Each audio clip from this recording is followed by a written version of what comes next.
અરવલ્લીના ભિલોડા તાલુકા પંચાયતની પ્રથમ સામાન્ય સભા હોબાળા વચ્ચે સંપન્ન થઈ। કોંગ્રેસની સ્પષ્ટ બહુમતી હોવા છતાં બેઠક દરમિયાન થયેલી ક્ષતિઓને કારણે ભાજપના કારોબારી અધ્યક્ષ ચૂંટાઈ આવતા રાજકીય ગરમાવો આવ્યો।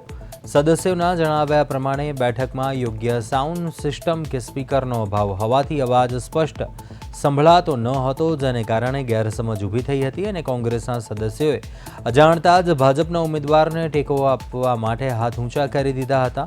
આ ઘટના બાદ કોંગ્રેસના 13 સદસ્યોએ આખી પ્રક્રિયાની સામે વાંધો ઉઠાવી સામાન્ય સભા મોકૂફ રાખવાની માંગણી કરી તાલુકા વિકાસ અધિકારીને લેખિત રજૂઆત કરી છે। આ ઉપરાંત બેઠકમાં પ્રમુખના પતિ કાંતિ હોતાની હાજરીને લઈને પણ સદસ્યોમાં નારાજગી જોવા મળી હતી।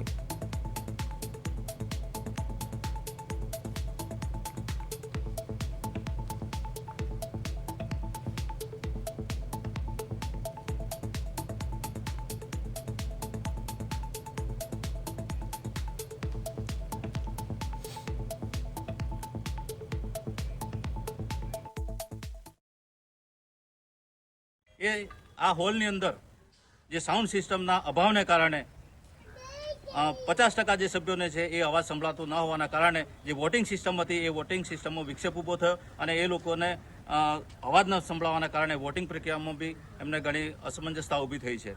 એના કારણે સભાની અંદર સભાખંડમાં 2/3 સભ્યોનો વિરોધ થયો કે ભાઈ અમને પૂરતા પ્રમાણમાં સંભળાવવાના કારણે અમારે વોટિંગ પ્રક્રિયામાં વિક્ષેપ થયો છે। એના કારણે આ સભા આજે મોકૂફ રાખવામાં આવી છે।